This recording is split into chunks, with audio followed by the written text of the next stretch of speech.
Divorce రాకుండా ఎలాగైనా సరే ఆపాలని కానిస్టేబుల్ని హెల్ప్ అడిగిన చక్రి. తర్వాత ఏం జరగబోతుందో ముందుగానే తెలుసుకోవాలనుకుంటే మన ఛానల్ని సబ్స్క్రైబ్ చేసుకొని పక్కనే ఉన్న బెల్ ఐకాన్ని క్లిక్ చేయండి. మహాలక్ష్మి నిన్నటి జరిగిన సిచ్యువేషన్కి చాలా హ్యాపీగా ఫీల్ అయ్యి ఇంకా మాకు ఎలాగో డివోర్స్ వస్తాయి కదా అని చెప్పేసి ఆనందపడిపోతుంది. అయితే ఒక పక్క చక్రి మాత్రం ఈవిడికి డివోర్స్ వస్తే చాలు ఎంత హ్యాపీగా ఫీల్ అవుతుందో అని చెప్పేసి లోపల అనుకుంటాడు. అయితే తర్వాత ఒక టీ స్టాల్ దగ్గర చక్రి అలాగే ధర్మేంద్ర కానిస్టేబుల్ ఇద్దరు కూర్చొని టీ తాగుతూ మాట్లాడుకుంటూ ఉంటారు. అప్పుడు ధర్మేంద్ర అడుగుతాడు, ఇంతకీ మీ కళ్యాణం జరిగింది కదా, ఇద్దరు ఎలా ఉన్నారు, సంసారం అంతా బాగానే ఉందా అని చెప్పేసి అడిగితే చక్రి ఏదో అలా వెళ్ళిపోతుంది సార్ అంటాడు. మరి మీ ఆవిడ వాళ్ళ ఇంటికి వెళ్ళలేదా మీ ఇద్దరు కలిపి అని అడుగుతాడు కానిస్టేబుల్. అది అడగండి సార్ ఇప్పుడు అంటాడు చక్రి. ఏమైంది అని అడుగుతాడు కానిస్టేబుల్. అప్పుడు చక్రి మీకేం తెలుసు, మహాలక్ష్మి వాళ్ళ నాన్న మా ఇంటికి వచ్చాడు, సర్లే వచ్చాడు కదా చక్కగా మాట్లాడతాడు అంతా బాగానే ఉంది అని అనుకున్నాం. తర్వాత వాళ్ళ ఇంటికి కూడా తీసుకెళ్ళాడు మర్యాదలు చేస్తున్నాడు. ఏంటా అని ఆలోచిస్తే చివరికి ఏదో జరుగుతుందని అనుకున్నా. ఆ తర్వాత నన్ను ఇరికించి నా ముందే మహాలక్ష్మికి విడాకులు ఇప్పించి వేరే పెళ్లి చేద్దామని అనుకున్నాడు సార్. ఏం మాట్లాడుతున్నావురా అని అడుగుతాడు ధర్మేంద్ర. మరేమనుకుంటున్నారు సార్, మా మామయ్య గారు పైకి బాగానే కనబడతారు, లోపలంతా విషమే ఉంది, మీకేం తెలుసు, ఇప్పుడు నా మీద పీకల దాకా ఉంది అంటాడు చక్రి. సర్లే మా అమ్మగారు కదా అని చెప్పేసి నేను వెళ్తే అదిగో కార్తో వెళ్ళి నన్ను కొట్టించి నానా రకాలు చేశాడు సార్. అయినా సరే అవన్నీ పడుతూ వచ్చాను, ఇంట్లో నగలు పోయాయి అవన్నీ నేనే చేశాను అని చెప్పేసి నా మీద వేశాడు సార్ అని ఇంత తెలుసా మీకు. తర్వాత మా అన్న వాళ్ళు వచ్చి నన్ను కాపాడారు సార్, అలాగే వాడికి ఇవ్వాల్సింది వాడికి ఇచ్చేశారు సార్ బాకీ. అలా జరిగింది సార్. ఇంత చేస్తాడా రే, ఏమైనా కేసు పెట్టేసి మీ మావయ్య గారిని లోపల తోయించేయినా అని అడుగుతాడు ధర్మేంద్ర. అప్పుడు ఎందుకులే సార్, మా మామగారు కదా ఎంతైనా, ఎందుకులే మళ్ళీ మహాలక్ష్మి ఫీల్ అవుతుంది అని చెప్పేసి అంటాడు చక్రి. నువ్వెంత మంచి మనిషివి రాసులు, అలాంటి వాళ్ళకి దొరికావేంటో పోయి అని చెప్పేసి అంటాడు కానిస్టేబుల్. నా మనసు మీకు అర్థమైనట్టు ఇంకొకళ్ళకి అర్థమైతే చాలా బాగుండు అంటాడు చక్రి. అప్పుడు కానిస్టేబుల్ ఏమైంది, ఎవరికి అర్థం అవ్వాలి చెప్పు అని అడుగుతాడు. అప్పుడు ఏం చెప్పమంటారు సార్, ఉంది కదా మా ఆవిడ, తన గురించే చెప్తున్నాను నేను. మరి ఏమనుకుంటున్నారు సార్, తనకి డివోర్స్ కావాలంట. అప్పుడు ధర్మేంద్ర డివోర్సా అని షాక్ అవుతాడు. అదేంట్రా బాబు, షాక్ మీద షాక్ ఇస్తున్నావు, తక్కి మీ మామగారికి కావాల్సింది కూడా అదే కదా, ఇప్పుడు తినే డివోర్స్ అని అడుగుతుందేంటి, అయినా మీ ఇద్దరికి పెళ్లి చేసింది మేమే కదా, అయినా అలా ఎలా అడుగుతుంది డివోర్స్ అని అడుగుతాడు కానిస్టేబుల్.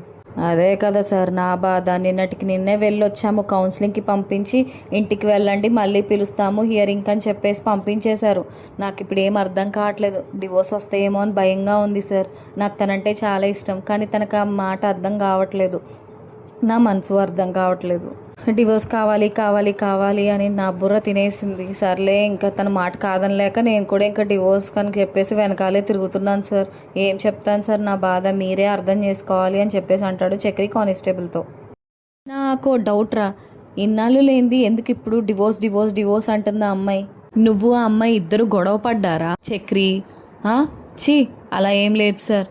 నేనెందుకు సార్ బాబు గొడవ పడతాను, తను ఏమైనా తిట్టినా సరే నేను ఒక మాట కూడా ఎదురు చెప్పాను సార్, చాలా బాగా చూసుకుంటాను. మరి ఎందుకురా డివోర్స్ అని అడుగుతాడు ధర్మేంద్ర. అసలు డైవోర్స్ ఇవ్వడానికి మీకు దగ్గర అసలు కారణమే లేదు, అలాంటప్పుడు డివోర్స్ అంటే ఎవడిచ్చేస్తాడరా మీకు డివోర్స్? కారణం ఉందా, ఇంట్లో వాళ్ళతో ఏమైనా ప్రాబ్లమా అమ్మాయికి అని అడుగుతాడు కానిస్టేబుల్. అప్పుడు ఊరుకోండి సార్, ఇంట్లో వాళ్ళతో ప్రాబ్లమా, మొన్న ఏమైంది అనుకుంటున్నారు, నాకు చెప్పాలంటే మా అన్నయ్య నాకు కాదు అన్నయ్య, ఆవిడికి అన్నయ్య, అంత బాగా చూసుకుంటాడు ఆవిడ్ని తెలుసా మీకు.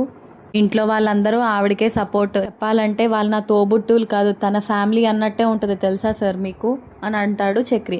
అప్పుడు ధర్మేంద్ర ఇదెక్కడ గోలరా బాబు, డైవర్స్ కోసం నువ్వే కన్విన్స్ చేయలేకపోయావా, డైవర్స్ ఆపేద్దాము, ఎందుకు ఇదంతా అందరం కలిసి ఉందామని అడగలేకపోయావా అని అంటాడు కానిస్టేబుల్. ఒకవేళ నువ్వు అడగలేకపోయినా సరే మీ అన్నయ్యని అడగొచ్చు కదా, బాగుంటుంది. మా అన్నయ్య చెప్పాను కదా సార్, వాళ్ళే బాగా క్లోజ్, మా అన్నయ్య ఇంకా తనకే ఎక్కువ సపోర్ట్ చేస్తాడు సార్. ఈ డివోర్స్ విషయంలో కూడా అంతే, నా గురించి కానీ ఏమీ పట్టింపేమీ లేదు, ఎవరిష్టం వచ్చినట్టు వాళ్ళు ఉండండి అన్నట్టు వదిలేశాడు. మా అన్నయ్య ఏంటి మా తమ్ముళ్ళు అలానే ఉన్నారు అని అంటాడు చక్రి కానిస్టేబుల్తో. వాళ్ళందరితో బాగానే ఉంటుంది కానీ నాతో మాత్రం డివోర్స్ కావాలి తనకి.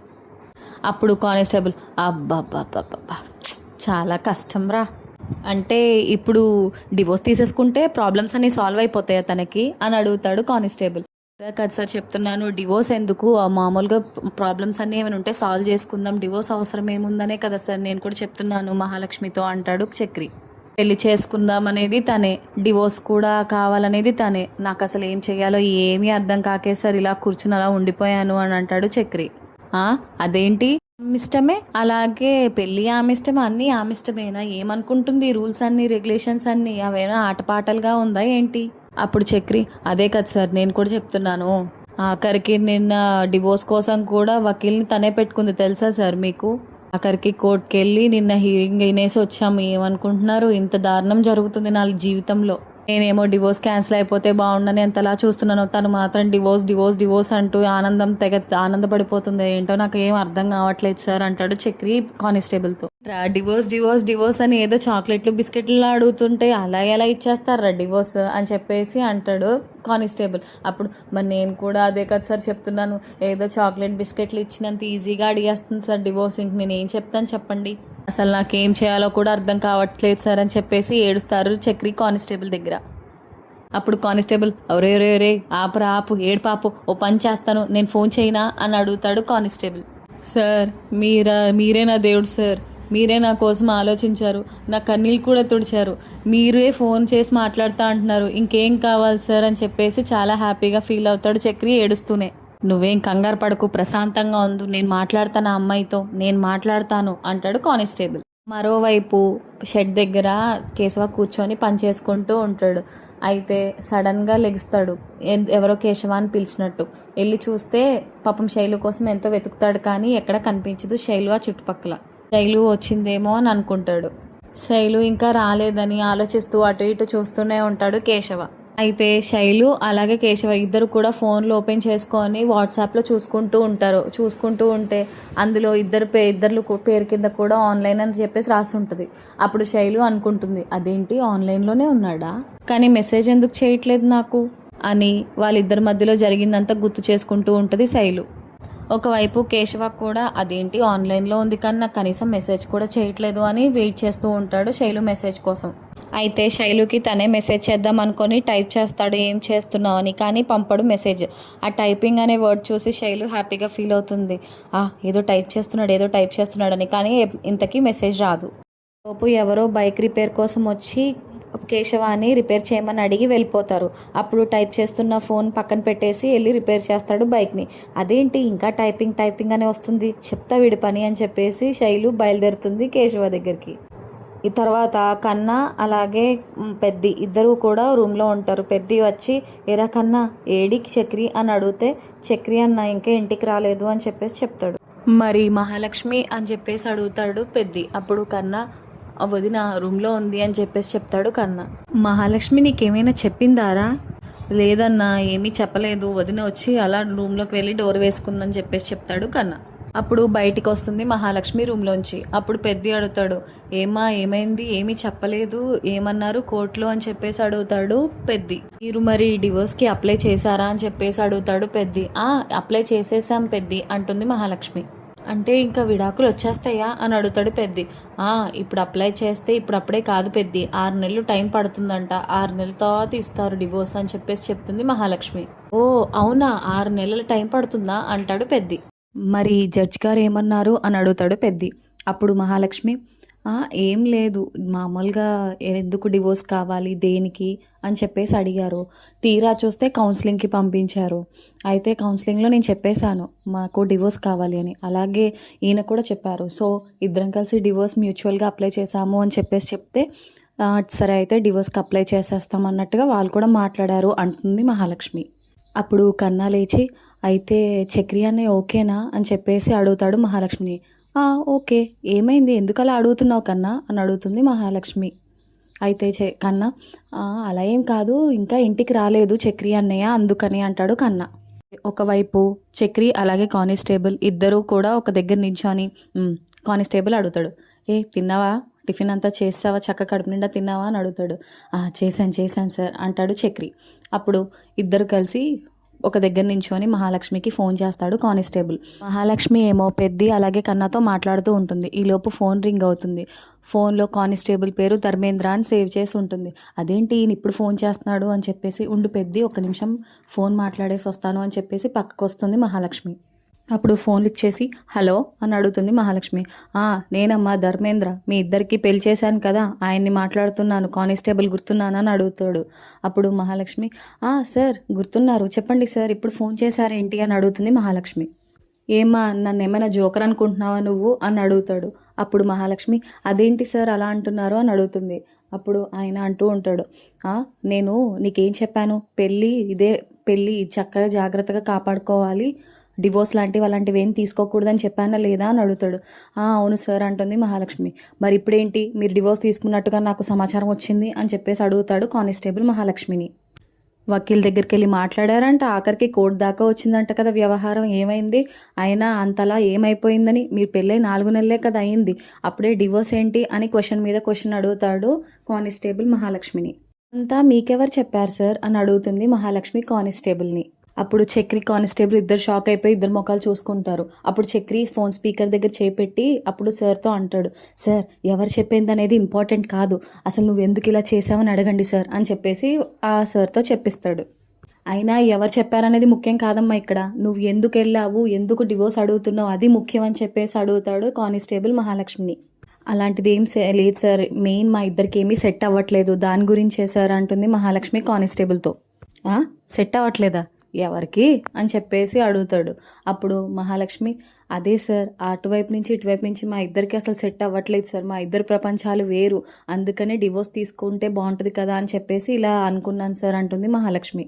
అదేంటమ్మా నీ ఇష్ట ప్రకారమే కదా కళ్యాణం జరిగింది, నీ ఇష్ట ప్రకారమే కదా నువ్వు తన్ని పెళ్లి చేసుకొని ఇద్దరు కలిసి సంతోషంగా వెళ్ళారు ఈ స్టేషన్ నుంచి, మళ్ళీ డివోర్స్ అని చెప్పేసి ఆ వెనకాల పడ్డావేంటి, అప్పుడు తెలియదా నీకు సెట్ అవ్వట్లేదో సెట్ అవుతున్నాడో, ఇప్పుడు డివోర్స్ ఏంటి అని చెప్పేసి గట్టిగా నిలదీస్తాడు కానిస్టేబుల్.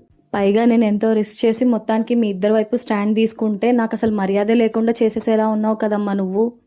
తర్వాత కానిస్టేబుల్ అడుగుతాడు, అయినా నువ్వు డివోర్స్ తీస్తున్న విషయం మీ నాన్న వాళ్ళకి తెలుసా అని అడుగుతాడు. అప్పుడు మహాలక్ష్మి తెలీదు సార్ అని అమాయకంగా చెప్తుంది. అప్పుడు అవునా, పెళ్లి చేసుకున్నా మీ వాళ్ళతో చెప్పవు, ఆఖరికి డివోర్స్ తీసుకుంటున్నాం అనుకుంటున్నా సరే మీ వాళ్ళకి చెప్పవు, ఇదేనా మీ వాళ్ళకి ఇచ్చే మర్యాద నువ్వు అని అడుగుతాడు కానిస్టేబుల్.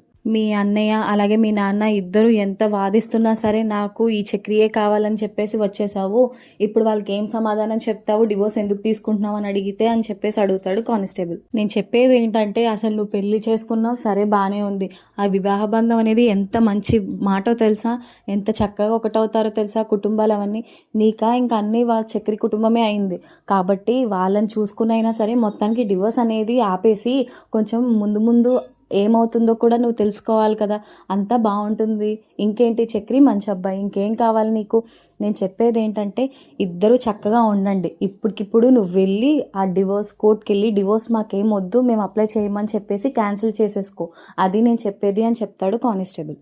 లేదంటే నేను మీ నాన్న వాళ్ళ ఇంటికి వెళ్ళి మీ అమ్మాయి చేసేది ఏంటి, ఈ డివోర్స్ ఏంటి, అసలు ఈ గోల్ ఏంటి, ఆ పెళ్ళి మీ అమ్మాయి ఇష్టమేనా, డివోర్స్ మీ అమ్మాయి ఇష్టమేనా అని అడుగుతాను, మరి నీ ఇష్టం అని చెప్పేసి అంటాడు. అప్పుడు మహాలక్ష్మి సార్ ప్లీజ్ సార్ అలాంటిది ఏం చేయకండి సార్ అని అంటుంది. ఇంక ఈ డివోర్స్ విషయం గురించి మాట్లాడకూడదు అంటే ముందు నువ్వు వెళ్ళి అదంతా క్యాన్సిల్ చేసుకొని ఇంటికి వచ్చి అప్పుడు నాకు ఫోన్ చేసి నాకు చెప్పు, డివోర్స్ అనేది వద్దు సార్ మేము క్యాన్సిల్ చేసుకుంటామని, లేదు అంటే నేను చెప్పితే చేస్తాను చూసుకో మరి అని చెప్పేసి వార్నింగ్ ఇస్తాడు కానిస్టేబుల్. సరే అమ్మా ఇంకా నేను ఫోన్ పెట్టేస్తాను, నువ్వు మాత్రం ఈ పని చెయ్యి చాలు అని చెప్పేసి పెట్టేస్తాడు. అప్పుడు మహాలక్ష్మి సార్ అంటున్నా వినిపించుకోకుండా పెట్టేస్తాడు. అప్పుడు Chakri sir thank you so much sir అని చెప్పేసి కానిస్టేబుల్ని హక్ చేసుకొని థ్యాంక్ యూ అని చెప్పేసి చాలా హ్యాపీగా ఫీల్ అవుతాడు. అప్పుడు మహాలక్ష్మి ఆలోచిస్తుంది, ఇదంతా నాకు ఎవరు చెప్పారు, అసలు ఎందుకు ఇలా తిట్టాడు నన్ను, ఎందుకని డివోర్స్ వెనక్కి తీసుకోమంటున్నాడు అని చెప్పేసి చాలా ఆలోచిస్తుంది. ఆ తర్వాత శైలు కోసం వెయిట్ చేస్తున్న కేశవ దగ్గర శైలు వచ్చి అలా కూర్చుంటుంది. ఏ మనిషో కనీసం టైపింగ్ అని వస్తుంది, ఇంకా ఎన్నేళ్ళు టైప్ చేస్తావు నువ్వు, అలా టైప్ చేస్తూ కూర్చుంటావా, నాకు కనీసం మెసేజ్ కూడా చేయవా, నువ్వు అసలు లవర్వేనా, ఏదో సరదాగా ఏదో అంటూ ఉంటాను అవి కూడా పట్టించుకొని పిచ్చిగా చేస్తూ ఉంటాను, నన్ను పిచ్చిదాన్ని చేసేస్తున్నావు నువ్వు అని శైలు విపరీతంగా తిడుతుంది కేశవాని. అప్పుడు కేశవ అవును, నువ్వు కాకపోతే నాకు చాలామంది ఉన్నారు. నేను వేరే వాళ్ళని ఎవరినైనా చూసుకుంటాను. నువ్వెందుకు నాకు అనగానే వెనకాల నుంచి వచ్చి శైలు కేశవాన్ని కొడుతూ ఉంటుంది. ఓయ్ ఆపవే, అమ్మూరు తల్లో ఆపు, నువ్వు ఆపు, ఎందుకు అలా కొడుతున్నావు నన్ను, ఆపేసే అని చెప్పేసి ఆపేస్తాడు శైలుని కేశవ.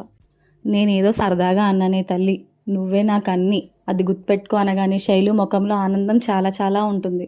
ఆ తర్వాత రోజు చక్రి ఫోన్ చూసుకుంటూ ఉంటాడు. నైట్ అయ్యేసరికి ఇంకా పడుకోకుండా మహాలక్ష్మి రూమ్ డోర్ తీసుకొని లోపల నుంచి బయటకు వచ్చి, ఏంటి ఇంకా పడుకోలేదా నువ్వు అంటే, నేను ఇప్పుడప్పుడే పడుకోను అని చెప్పేసి అంటాడు.